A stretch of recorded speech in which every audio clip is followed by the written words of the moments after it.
हमारे साथ यहाँ पर श्री सुलेमान अंसारी साहब हैं, जिनकी बहू का टिकट हुआ था कंफर्म, वो विजयी होकर लौटी हैं कांग्रेस पार्टी से। सर अस्सलाम वालेकुम।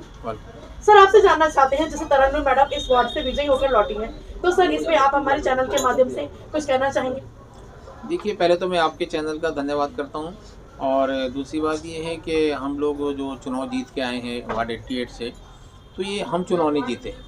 ये हमारे जो 88 की जनता है, जो हमारे मेवाला के लोग हैं, वो सभी लोग चुनाव जीते हैं और उन सब लोगों की मेहनत और लगन से ही हम चुनाव जीत के आए हैं, जिन्होंने मेरे से कंधा मिलाकर 25 दिन तक अपना मेरे को 27 दिन तक मेरे साथ लगे रहे और जो लोग मेरे साथ लगे अपना काम काज छोड़ के सब बड़ी जिम्मेदारी के साथ लगे रहे। उसके अलावा जो मेरी ग्राम सभा की जो जहाँ से मैं 2014 में चुना गया था ग्राम प्रधान, तो जो जनता ने उस समय मेरे को प्यार दिया था, उसमें मेरे साथ हिंदू भी थे, मुस्लिम भी थे, सिख भी थे, ईसाई भी थे, हमारे यहाँ जो है ये चौहान भी थे और मुस्लिम भी थे और जितने लोग हमारे यहाँ पे थे सब लोगों ने, चाहे वो किसी बिरादरी से थे, चाहे हमारी तेली बिरादरी से थे, अंसारी बिरादरी से थे, रोजी बिरादरी से थे, मंसूरी बिरादरी से थे, किसी भी बिरादरी से ताल्लुक़ रखते थे, तो उन लोगों ने मुझे बहुत बड़ा प्यार दिया था। तो मैं 2014 में ग्राम प्रधान बना था। अब मेरी कितने प्रतिशत वोटों से जीत हासिल करके? अब हम लोगों ने जो है 951 वोट से 951 वोट से जीत हासिल की जी। सीधा सीधा जीत का श्रेय किसे देना चाहते? देखिए, सीधा जीत के श्रेय मैं जनता को देना चाहता हूँ। जो मेरी जनता है, जो मेरे गांव के मेरे बड़े बुजुर्ग हैं उनको देना चाहता हूँ, जो मेरे बड़े भाई हैं उनको देना चाहता हूँ, जो मेरे छोटे भाई उनको, जो मेरी माएँ हैं, जो मेरी बहनें हैं, जो मेरी भाभी हैं, जो मेरी औलाद की जगह, उन सबको मैं इसका श्रेय देना चाहता हूँ, क्योंकि उनकी मैं मोहब्बत को नहीं भूल पाऊँगा। जो उन्होंने मुझे एक मोहब्बत दी है, जो एक प्यार दिया है, जो मेरे को 25 दिन तक मेरे साथ लगे रहे और पूरा एक जनसैलाब मेरे साथ रहा, चाहे मैंने रैली करी हो उसमें। और जब वोटिंग हो रही थी तो मेरे जितने भी लोग थे सब दुआएं कर रहे थे, बुज़ुर्ग दुआएं कर रहे थे, सब लोग दुआएं कर रहे थे। तो ये दुआओं का असर है, क्योंकि जो हमारे बड़े बुज़ुर्ग हैं, जो हमारे उलमाए कराम हैं, जो उन सब की दुआएं मेरे साथ थी और दुआओं से ही मैं सबके प्यार से, मोहब्बत से, लगन से और जो लोग मेरे साथ रहे हैं उन सब का मैं बहुत बहुत शुक्रगुज़ार हूँ कि उन्होंने मेरे से कंधे से कंधा मिला के काम किया और निस्वार्थ काम किया, किसी ने बिना किसी लालच के काम किया।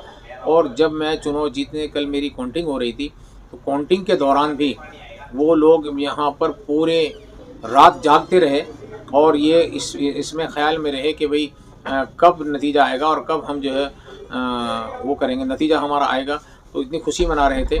तो मैं पूरी जितना श्रेय देना चाहता हूँ मैं सब जनता को देना चाहता हूँ। मैं जो चुनाव लड़ा हूँ मैं नहीं लड़ा हूँ, मेरी जनता चुनाव लड़ी है। आज गणतंत्रता दिवस भी है और जीत की खुशी, तो कहीं ना कहीं डबल खुशी है। गणतंत्र दिवस की खुशी। योम जमहूरियत है, योम जमहूरियत जो कि हमारा जो है इस दिन संविधान लिखा गया। 15 अगस्त को हमारा जो है देश आज़ाद हुआ 1947 में और हमारा जो है जब हमारे पास देश आज़ाद हो गया था लेकिन कानून वही था, तो उस समय फिर संविधान में ये हुआ कि भाई किसको जीने का अधिकार कैसे है, हिंदू को कैसे है, मुस्लिम को कैसे है, तो संविधान लिखा गया। तो इसको उर्दू में योम जमहूरियत कहते हैं। तो ये मना, इसके लिए मैं जिन लोगों ने, हमारे पुरखों ने, हमारे बड़ों ने इसके लिए कुर्बानियाँ दी, जिसमें पंडित जवाहरलाल नेहरू, महात्मा गांधी जी, सरदार भैया भाई पटेल, भगत सिंह जी, मौलाना अब्दुल कलाम आज़ाद, मौलाना टीपू सुल्तान, अशफाकुल्ला खां और मौलाना कासिम नदवी और कितने ही हमारे टीपू सुल्तान, हमारे कितने ही लोगों ने, सब ने मिलजुल कर इस देश को आज़ाद कराया था। और फिर हमारा उसके बाद संविधान लिखा गया। तो हमें अपने जीने का अधिकार क्यों मिला कि मुस्लिम कैसे जिएगा और हिंदू कैसे किस तरीके से अपने रीति रिवाज मनाएगा। तो ये हमारा सेकुलर मुल्क बना। तो इसलिए मैं उन सबको इस यौम जमहूरियत के मौके पर उन सबको जिन्होंने इस देश को खींचा उन सबको सलाम करता हूँ और जिन लोगों ने इस देश की आज़ादी के लिए अपनी जान और माल का नजराना पेश किया, मैं उनको भी सलाम करता हूँ।